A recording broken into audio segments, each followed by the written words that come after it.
You open the app, swipe right, match a few flirty messages. The conversation flows. You feel that spark. Then suddenly nothing. Read receipts but no reply. Or you finally meet in person. The chemistry feels electric. And then they disappear. Modern dating has become a cycle of hope, excitement, and crushing disappointment. Endless options. Zero commitment. But what if the real problem is that we've completely lost the way humans were designed to love? Picture yourself 300,000 years ago. No smartphones, no profiles, no talking stage that lasts months. You lived in a small, tight-knit band of 30 to 40 people moving across the land.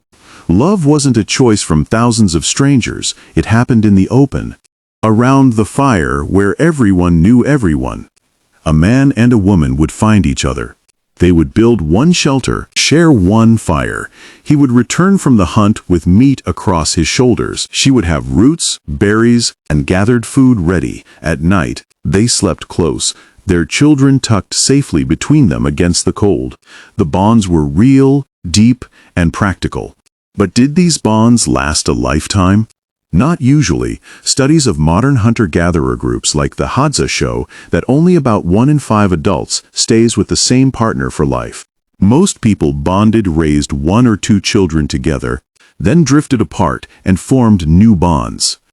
Often it was the woman who chose to end it.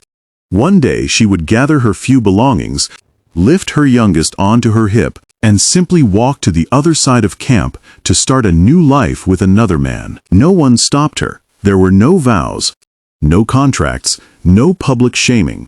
Pairing and repairing was simply how human life worked for most of our history. Winning a partner in the first place was no small thing.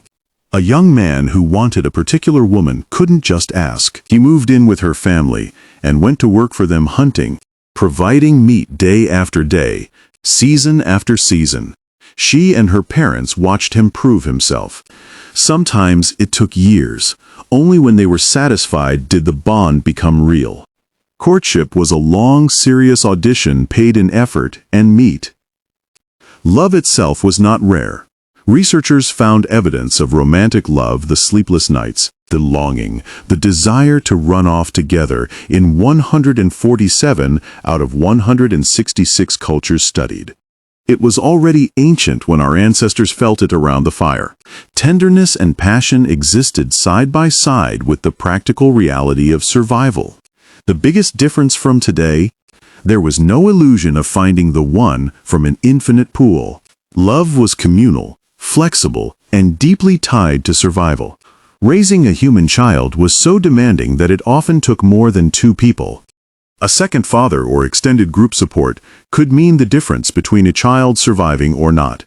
Modern dating has destroyed this ancient balance. Apps give us the illusion of infinite choice, turning people into products we swipe past. We invest little, expect perfection, and discard easily. Our brains, wired for deep bonds in small groups with real consequences, are left exhausted, anxious, and lonely. The ancient truth is this: love was never meant to be effortless or permanent in the fairy tale way we imagine. It was about choosing to stay, building something real together, and accepting that bonds could evolve. Modern dating sold us endless possibility but delivered shallow connection. Perhaps it's time to bring back some of that ancient wisdom: slower courtship, real investment, and communities that support love instead of as modern dating destroyed real love.